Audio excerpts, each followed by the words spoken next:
Kung sino ang makakakuha ng pinakamaikling sanga, siya ang gagawa ng susunod na gawain. Ito ang tila pinakapantay na paraan.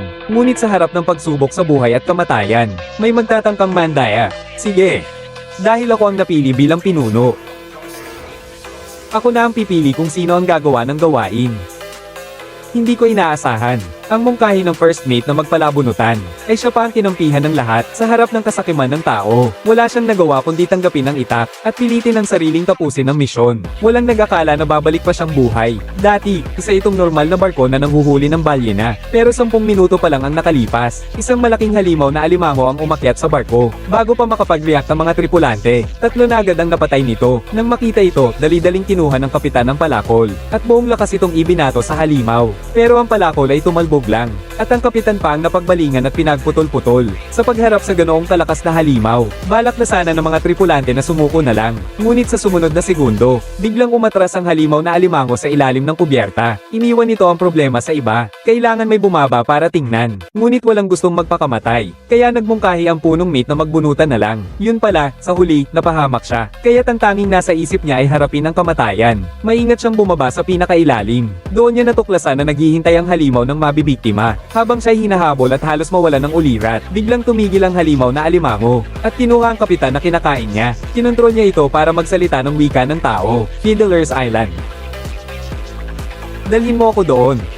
Ang nakakatakot na tanawin ito ay nagpapanindig balahibo. Mas nakakatakot pa ang walang hanggan nitong kagustuhan.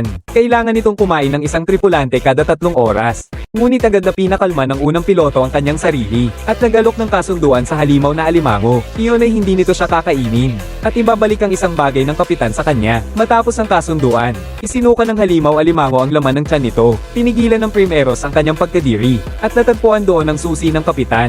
Iyon ang magiging tanging puhunan niya. Nang ligtas siyang bumalik sa kubyerta na walang takip, nang gilalas ang lahat, sila ay sabik na malaman ang susunod na mangyayari. Ngunit ang first mate ay hindi nagsasalita, basta't dahan-dahan siyang naglakad papunta sa control room.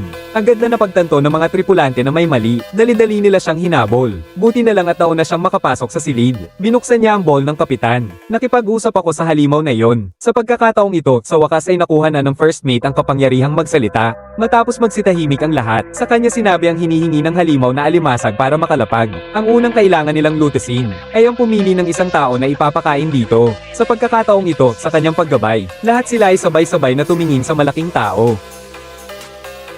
Matapos ang isang hiyawan, ang mga tripulante ay pansamantalang nakahinga ng maluwag, at ang vice-kapitan ay nakaganti rin sa nangyari. Pagkatapos nito, nagtipon ng mga tripulante para magplano ng gagawin. Madaling makarating sa isla ng Peden, isang araw lang. Ngunit magdudulot ito ng kapahamakan sa mga tao, kaya iminungkahi ng vice-kapitan na palihim na dalhin ang halimaw sa mas malayong isla na walang pangalan. Ngunit sa mga ayaw na ekspresyon ng mga tripulante, mukhang may ayaw sumugal dito. Hindi lang sila makapagsalita dahil sa baril niya. Para maging patas, iminungkahi ng first mate na magbotohan na lang.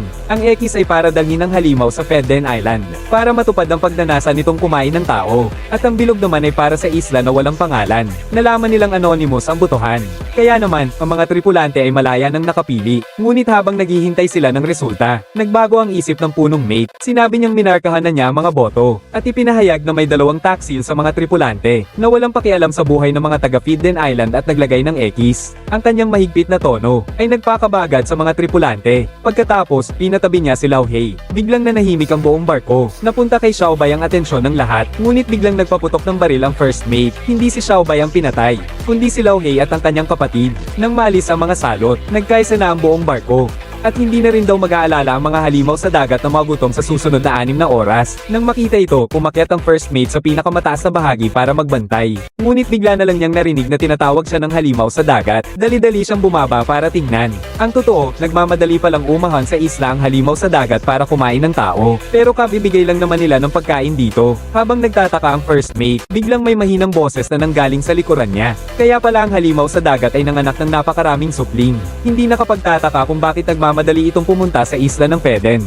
Ang gusto lang pala niya ay makahanap ng matatag na pagkukunan ng pagkain para sa kanyang mga anak. Sa pag-iisip pa lang ng kakilakilabot na mangyayari kung makarating ito sa isla, nakaramdam ng panlalamig sa likod ang punong barko. Kaya naman nagpanggap siyang papabilisin ang takbo ng barko. Ngunit mas lalo niyang pinagtibay ang kanyang naunang plano. Ngunit nang dumaan sila sa isla ng Peden, Hindi na makapagpigil ang mga tripulante. Ang gusto lang nila ay makaalis agad sa halimaw sa dagat. Sino ang magmamalasakit sa buhay ng mga dayuhang tagapulo? May nagtangkang magmungkahi sa first mate na ibaba ang iyong kaibigan para hindi mabago ang ruta.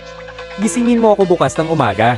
Nang makita nilang matigas ang ulo ng first mate, kung kailangang magsapanganib, bakit palalayo? Nagtinginan ng ilan, nagkaintindihan. Nang sumapit ang hating gabi, sabay-sabay silang tahimik na lumapit sa silid ng piloto. Isang patpat ang madaling nagbukas ng pinto. Pagkatapos, sama-sama silang sumugod. Pinagsasaksak nila ang natutulog na first mate, ngunit sa huli, saka lang nila natuklasan. Ang kalaban ay wala pala sa kama, kundi nasa likuran nila.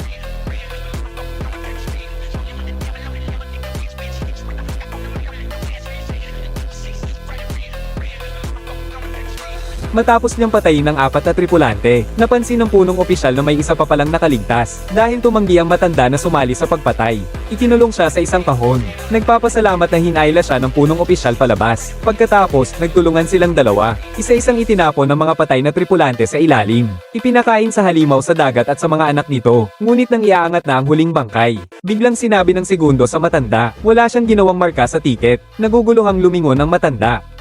Dahil hindi naman kailangan. Dati pala sa botohan.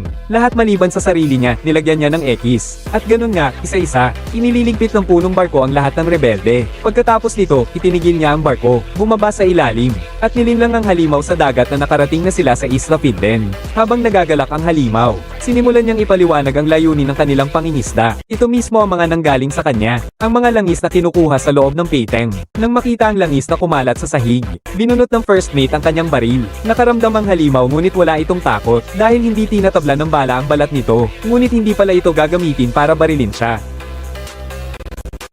Sa sumunod na segundo, ang langis sa sahig ay biglang nagliyab. Agad na napaso ang sanggol ng halimaw sa dagat kaya napasigaw ito. Galit na umungal ito at sumugod sa punong barko. Handa na sana itong durugin siya, ngunit dahil sa makipot na hagdanan, naunahan pa rin siya ng punong barko. Pagkatapos, sumakay siya sa inihanda niyang maliit na bangka, at nagpumiglas na sumaguan palayo. Sa kabilang banda, ang halimaw sa dagat ay nasa gitna ng malakas na pagsabog, kasama ng barkong nagliliyab, na libing sa dagat. Ito sana ay isang madilim na kwento ng mga masasamang tao sa barko, ngunit sa huli, natuklasan natin, na ang isa na pumatay ng pinakamarami, ang siya palang tunay na mabuting tao.